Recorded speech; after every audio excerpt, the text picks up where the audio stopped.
आता मी तुम्हाला मऊ लुसलुशीत पोळी कशी करायची ते शिकवत आहे। बघा, एकदम अशी गोळी मस्त गोल करून घ्यायची आणि ही गोळी लाटायची। साधारण जाडच ठेवायचं, एकदम पातळ नाही करायचं, पण एकदम जाडही नाही ठेवायची, नाही तर मग ती आतून कच्ची राहण्यास कच्ची राहू शकते। आणि जर साधारण जाडसर केलीत तर ती छान फुलून येते। मी आता तुम्हाला दाखवणार आहे। बघा, बघा, मुद्दामून अशी तुम्हाला दाखवते कितपत जाड आहे। आणि इथे तवा गरम करत ठेवलाच आहे, तर या तव्यावर अशी टाकायची।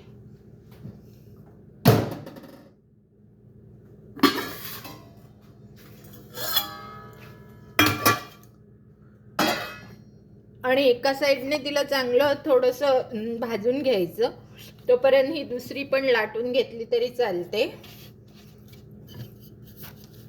बघा, तोपर्यंत मी ही दुसरी लाटते। अगदी थोडीशीच भाजली पाहिजे एका साईडने, काही अगदी त्याला जास्त भाजायला नको, थोडीशी ती तापली पाहिजे, कारण दुसऱ्या साईडने आपण पूर्ण भाजणार आहोत त्याला।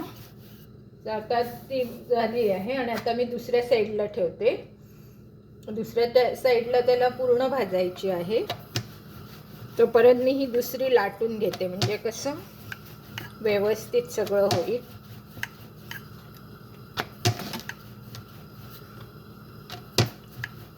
आणि या अशा पोळ्या मुलांना खायला घातलात तर मुलं एकदम आनंदाने कशाबरोबरही ही पोळी खाऊ शकतात। हे बघा, आता मी मुद्दामून अशी दाखवते। ही बघा, ही सगळ्या बाजूने पूर्ण भाजली आहे, तर आता ही तुम्ही अशी ह्याच्यावर टाकायची की बघा मजा, बघा किती संपूर्ण ही फुलते, बघा संपूर्ण फुलली, बघा ही बघा, ही बघा। तोपर्यंत तुम्ही थांबायचं, ही अशी संपूर्ण फुलली पाहिजे। पहिल्यात कशी झाली, आणि मग त्याला तुम्ही उलटी करून ह्या बाजूने थोडीशी फुगवून घ्यायची, थोडीशी भाजून घ्यायची। आणि त्यानंतर मात्र तुम्ही त्याच्यातली हवा काढून टाकली पाहिजे, मग ते एकदम सॉफ्ट राहतात। हवा काढून घेतली की या डब्यात टाकून थोडंसं त्याच्यावर तूप किंवा तेल तुम्ही लावू शकता। मी जनरली त्याच्यावर तूपच लावते, म्हणजे कसं आपल्याला तेल जास्त आपल्या पोटात जात नाही म्हणून। आता तोपर्यंत ही दुसरी टाकून घ्यायची आणि तिसरी लाटायची। आणि दुसरीची पण एका साईडची बाजू अगदी थोडीशी हे झाली पाहिजे, भाजली पाहिजे। ही बघा, आता मी ह्याला या बाजूला टाकते, आणि आता या बाजूची मात्र अगदी संपूर्ण भाजली पाहिजे।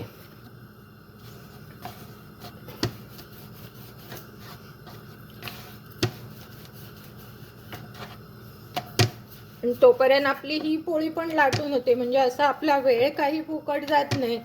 आणि जर घरात 2 किंवा 3 माणसं असतील तर प्रत्येकी 2 पेळा, हल्ली तर सगळे लोक आपलं खाण्याचं प्रमाण अगदी कंट्रोलमध्येच ठेवतात, त्यामुळे 2 किंवा 3 माणसांसाठी साधारण 5-6 पोळ्या इनफ होतात। ही बघा, या बाजूने सगळी भाजली की मग तुम्ही इथे टाकली की आता बघा मजा, मजा बघा, संपूर्ण ती फुगली पाहिजे, संपूर्ण एका साईडने ती फुगते। ही बघा, तुम्ही जराही घाई न करता तिला संपूर्ण एका साईडने फुगू द्यायची।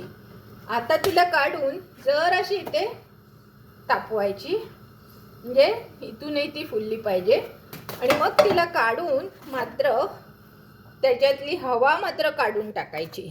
हवा काढल्याने काय होतं, जरा ती नरम अशी राहते। आणि जरासं तूप लावायचं, अगदी थोडं, काही जास्त लावायची गरज नाही। आणि तोपर्यंत ही तिसरी टाकून घ्यायची। तर आज मी तुम्हाला 4 दाखवते, पण तुम्ही अशा 5-6 बघा, 5 मिनिटं पण नाही झाली आणि या 4 पोळ्या आपल्या रेडी झाल्या।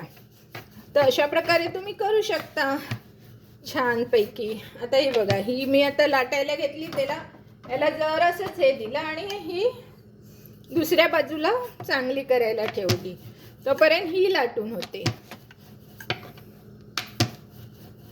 हे बघा हां, दाखवते तुम्हाला. आणि अगदी सुंदर लुसलुशीत मी नंतर तुम्हाला सगळ्या दाखवणार आहे.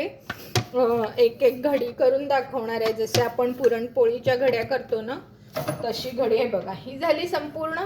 आता इथे टाकलं. इथे टाकल्यावर बघा काय गंमत होते ती. ही बघा तुमच्या पुढ्यातच होती आहे, मी काहीही करत नाही आहे. ही झाली. आता एका बाजूने सगळी फुगून गेली. आता याला उलटं करायचं आणि जराशी फुगवायची, जास्त त्याला करपवायची नाही. काढायची आणि त्याला जराशी फोडायची, इथे टाकायची. तोपर्यंत ही इथे टाकून घेते आणि थोडंसं तूप लावते.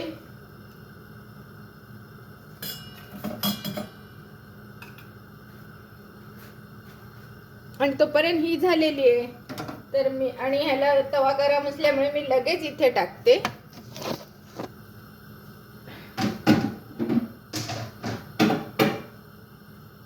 आता बघा, आता जर हिला चारी बाजूनी भाजली असेल तर आपण ती दुसरीकडे टाकायची. ही बघा आता इथे टाकते. आता मजा बघा तुम्ही तिची.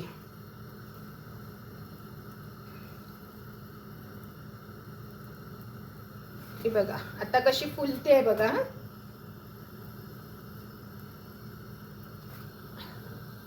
तिला अशी चारी बाजूने शेकून घ्यायची चांगली आणि मग काढून तिला थोडीशी हवा गेली की ह्याच्यात टाकायची आणि वरतून थोडंसं तूप लावायचं की झाली आपली.